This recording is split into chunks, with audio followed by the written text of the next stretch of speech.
Hey, what's up? What's up? What's up? What's up, good people? It's your girl KB. You know what I do, and you know why I do it. Now, as you know, I like to change titles on my recordings.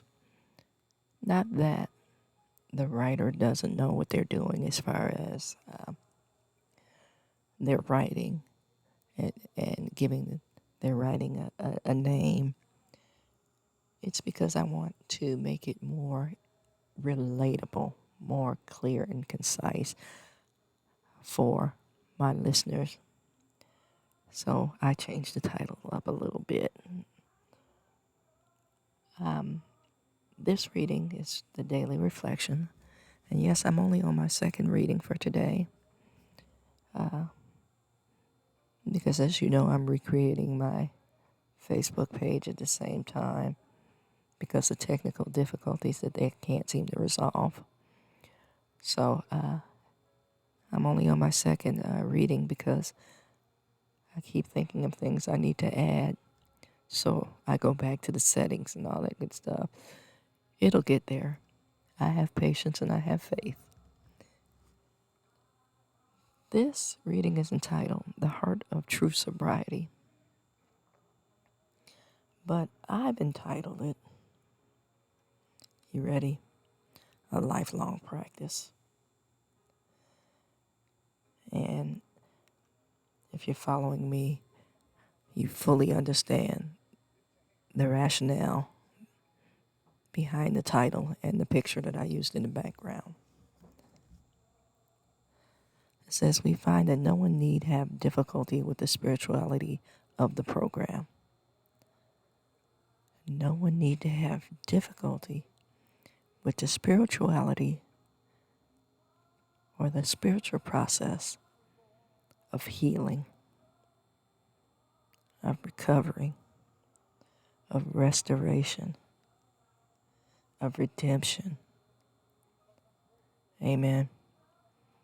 See how I did that? It says willingness, honesty, and open-mindedness are the essentials of recovery, are the essentials of healing, are the essentials of,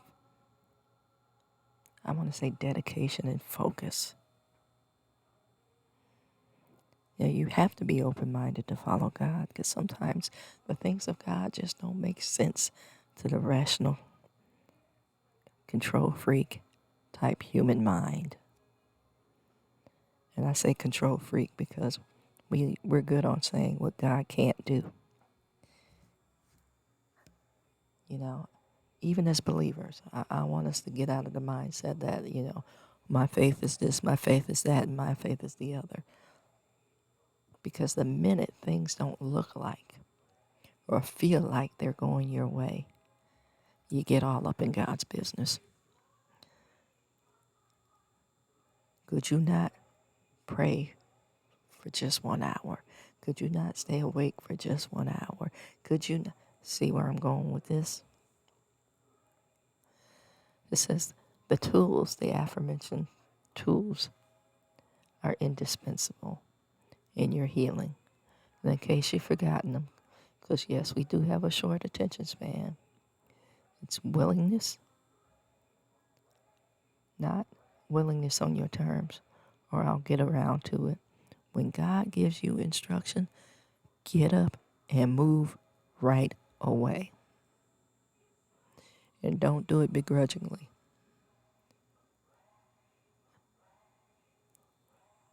That's not honoring God. Honesty. Ooh, yeah, I did say that. Many of us struggle with that.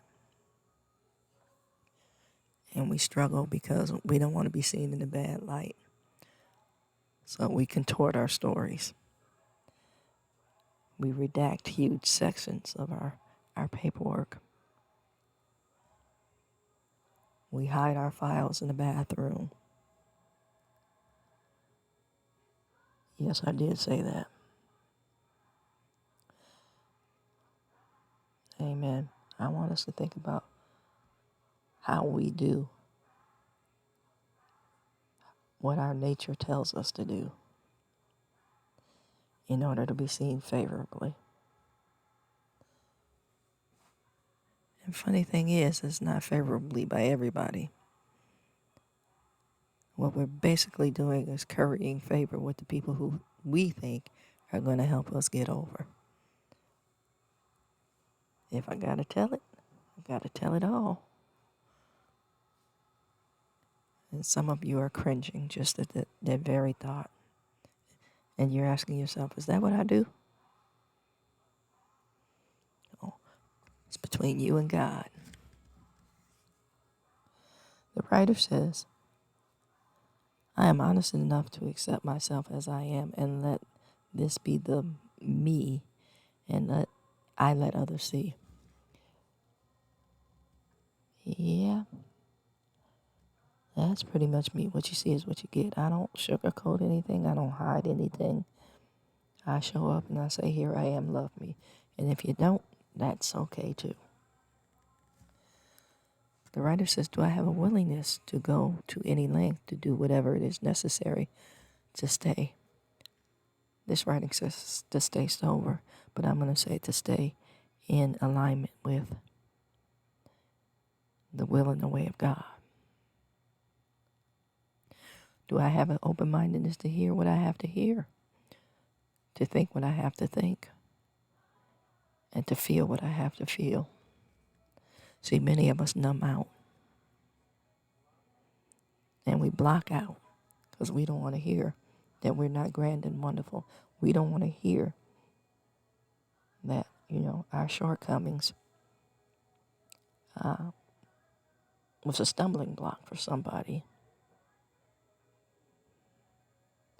The writer says, if my answer to these questions is yes, I know enough about the spirituality of the program to stay sober or to stay in alignment with God, to stay in the will of God.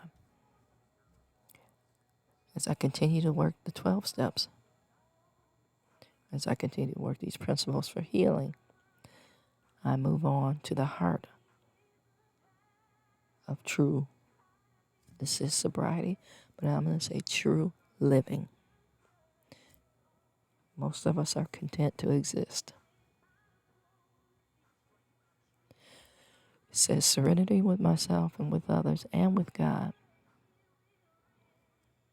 So I move on to the heart of true healing, serenity with myself and with others, and with God as I understand Him. Amen. And see, I want to put a caveat on that last line. God as I understand Him. You got to move a block past salvation, folks. Study to show yourselves approved. Don't sit around waiting for somebody to give you their opinion on the word. You have to be able to discern and divine the word for yourselves. Study. Because your pastor's not going to always be available. And as you know, the Bible's not going to always be available. It's on our phones and tablets now.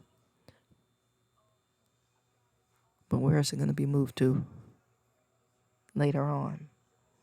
There's a progression. Not everybody subscribes to the progression. Remember back in the day where every hotel room had a Bible? That doesn't happen nowadays.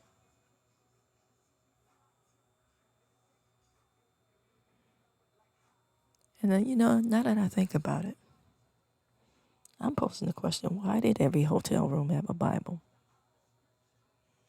Did somebody in their infinite wisdom know that many times that hotel was a den for sin?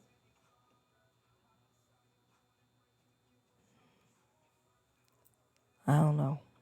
Just food for thought.